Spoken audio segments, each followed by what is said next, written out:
We did this problem. Now C is hinged. Let's take advantage of it.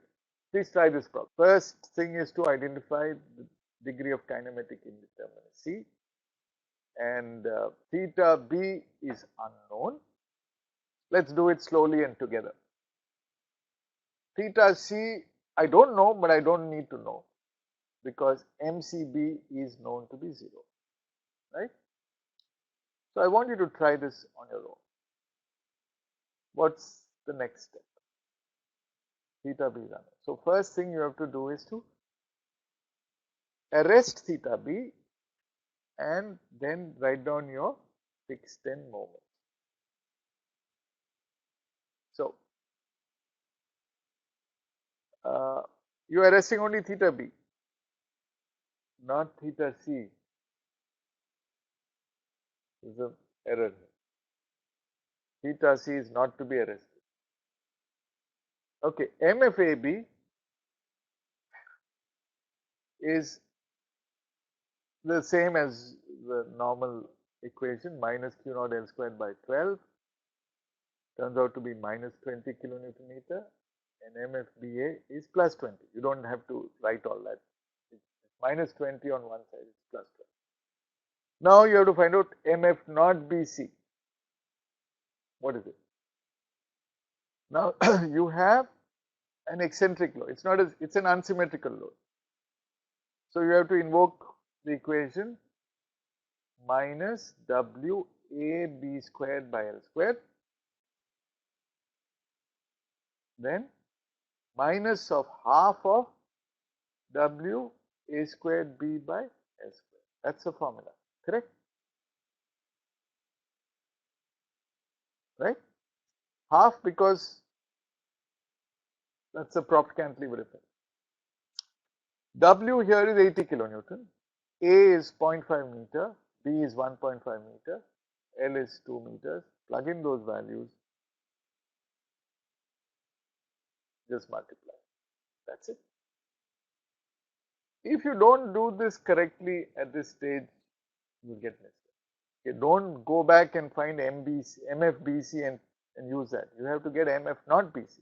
It's a little extra work, but it saves you a lot of. But please note, theta C is allowed to rotate.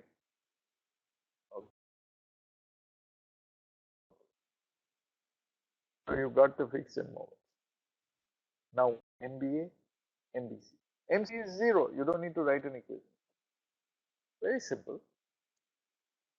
And it helps to write down the span, and EI is assumed to be constant here. Right. Theta A is 0. So this is the first equation. This is the second equation. Okay. Very simple, very straightforward. Use the values of MFAB and MFBA that you calculated in the previous step. Now write the modified slope deflection equation for beam, sorry, ignoring MCB is 0. MBC is MF naught BC plus 3EI by L. L here is 2 meters into theta B. There's only one unknown, very simple. MF naught BC is minus 26.25 kilonewton meter. Your next step is to write down the equilibrium equation. Only one equilibrium equation, only one unknown, theta B. What's the equilibrium equation? MBA plus MBC is equal to 0. Plug it in. Single unknown EI theta B, solve it. It has units of kilonewton meter squared. It is showing that it turns out to be clockwise. What do you do next? You solve for your unknown rotation. So you use this value in your slope deflection equation. Okay. You plug it in, you've got the answer. One shot. You got everything. One unknown. These are called single unknown rotation problems. Very simple. Okay. So you can draw the pictures now. Got the answers. Draw the two free bodies. First write down the end moments. Minus 18.75. So show it anti-clockwise at A. Plus 22.5 and minus 22.5 at B. The free body is not complete. You have to now find the shear forces, which you can calculate. Now your free body is complete. Draw your shear force diagram, draw your bending moment, and see whether your points of contraflexion are more or less okay. They are more or less. Is it clear? That's it. So we are now able to handle such problems so that you get a little more experience. Let's take a difficult problem. This is as difficult a problem as it can get. This is a 4-span beam, actually 3 continuous spans and 1 overhang. Strictly speaking, what's the degree of kinematic indeterminacy? Let me hear from you if I can. Look at this difficult problem. Strictly speaking, not taking advantage of any shortcut, what is the degree of kinematic indeterminacy in this beam?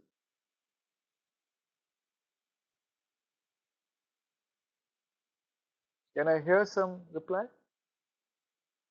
Simple question. Without any shortcut, what is the degree of kinematic indeterminacy? How many unknown rotations? Translation. Remember in the last class we said that you have to look at every beam and look only at the 2 ends. If there is a deflection unknown, rotation unknown, there are 5. Theta A, theta B, theta C, theta D, theta E, that's 5 plus 1 more, delta E. So you've got 6. That's very high. You can't do it manually. But luckily for us, A is hinged, so theta A we can ignore. And at D, DE is a cantilever. That portion is statically determinate. I don't need, I know the bending moment diagram in DE. It's a straight line. It's a cantilever. It's an overhang. So why don't I get rid of it? So that's what you can do. So you can get rid of it by taking that portion out and replacing that moment with a constant moment at D, which is 48 into 1.25 meters at 60 kilonewton meter, right? So the problem changes now. I have only 3 spans. I've got an end moment, and A and D are hinged. So theta A and theta D I can ignore. So I have only 2 unknowns now. You see what a tremendous reduction in labor.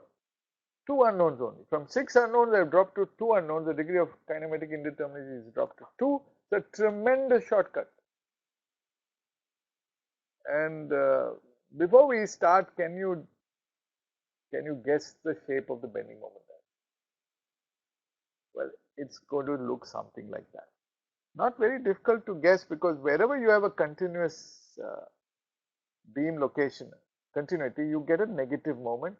You don't know the negative moment. You got another negative moment here. This negative moment, you know, it's 60. In fact, this part of the bending moment diagram, you know.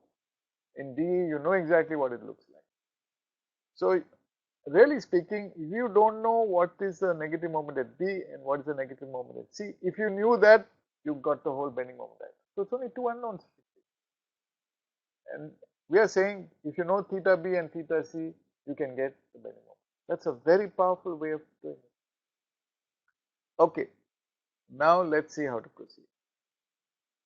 So we have identified 2 unknowns, theta B and theta C, and that our primary structure is a structure in which we arrest theta B and theta C, and whatever picture we get, we get. Okay, so when we write down the fixed end moments, we should allow rotation at A and D. So let's look at the 3 beams with theta B and theta C alone arrested. So if I'm looking at the fixed end moments, AB will be a propped cantilever with a prop at A, CD will be a propped cantilever with a prop at D and an end moment 60 kilonewton meter coming from the overhang, and BC is a fixed beam. And I've marked the notations. I should write the fixed end moment at B as MF naught BA, in BC as the usual MF BC, what is mastered slope deflection method without sway. Okay, MF naught BA, that's a concentrated load in the middle. So for a fixed beam, it's a symmetric loading. So you know very easily that MF naught BA will be the conventional fixed end moment into 1.5 times. That's plus WL by 8 into 3 by 2. You got an answer, 101.25. MFBC and MFCB are conventional, so we don't spend too much time on that. Minus WA B squared by L squared and plus WA squared B by L squared. A is 1.25 meter, B is 2.5, L is 3.75, and W is 140. You got to. That's pretty easy. MF naught CD, be careful. In MF naught CD, you have the UDL 220 kilonewton. So UDL will give you a moment of WL by 12 into 1.5 times with a minus sign, but you have a concentrated moment acting at D, 60 kilonewton meter, which would induce half of it at C. That's what we learned. So you have to do this carefully. MF naught CD is given by this, you get minus 73.1. That means in addition to the effect by the UDL, you get the moment. In examples MFBC, in example 7, MFBC, why we did half? What about AB B by L? Can we see example 7? Symmetrical loading. Okay. MFAB is minus WAB squared by L squared, MFBA is plus WA squared B by L squared.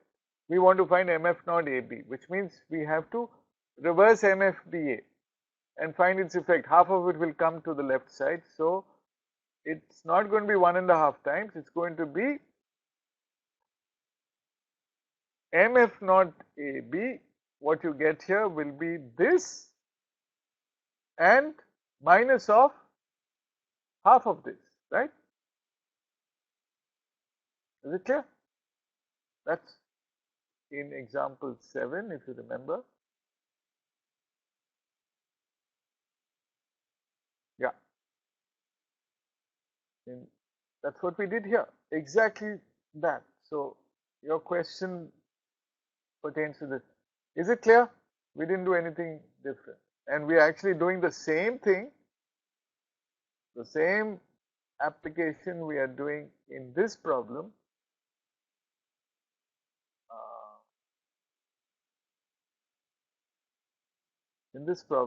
We are doing it for MF naught BA. Of course, here A and B are equal.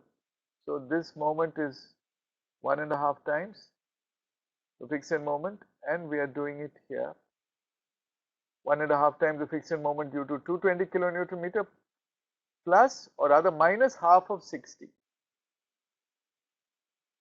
No, this will be plus half of 60 because this 60 is clockwise. Is it clear? So we got the fixed end moments. What's the next step? Next step is we write down the slope deflection equations for AB, BC and CD. AB, first we note down its properties. Its EI is not EI, it's 1.7 EI. Its span is 4.5 meter. Theta A, we don't worry about. Theta B is the only unknown. MBA, MAB we already know, it's 0, we don't write it.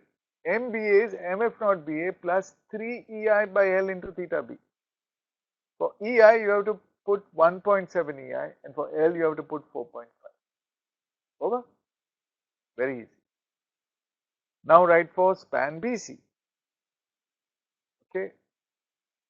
MBC is MFBC plus 4 EI by L. Here EI is 1.3 EI and L is 3.75 meters plus 2 EI by L, and MCB is MFCB plus 2 EI by L theta B plus 4 EI by L theta C. So here both theta B and theta C come in because you are dealing with the middle beam where the two end rotations are both unknown, theta B and theta C. Clear? Straightforward? Now you write down for CD. CD has 1.1 EI and its L is 3.75 meter.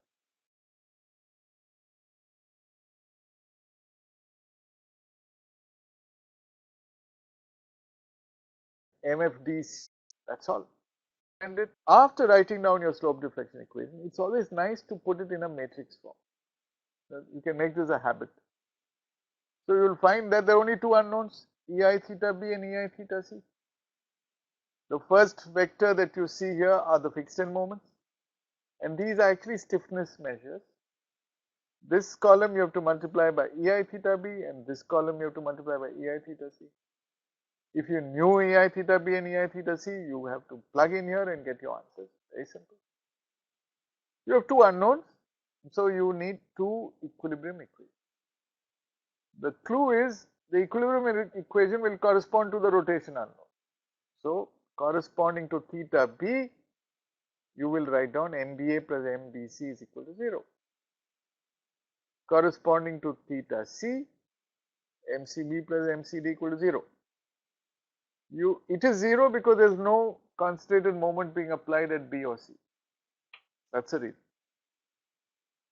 You look at these equations, you plug in those values. For the first equation, you have to add up equation, the second row and third row. For the second equation, you have to add up the third and fourth rows. And when you do that, very easily, very beautifully, in matrix form, you get these two simultaneous equations, which you can solve. And you've got your answers, ei theta b, ei theta c. When you're drawing the deflected shape, it's good to remember the direction. Theta b turns out to be anti-clockwise, minus. Theta c turns out to be clockwise. Once you've got this, what do? Very easy. You plug in this into your slope deflection equations. Just so very convenient for me on the slide to do this. Though you'll have to do it in paper the long way. I plug in those values, I've got my answer.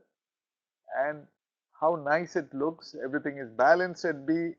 MBA is equal and opposite to MBC because that is the equation you forced. Similarly, MCB is equal and opposite to MCD. That's the equation we forced. You've got everything.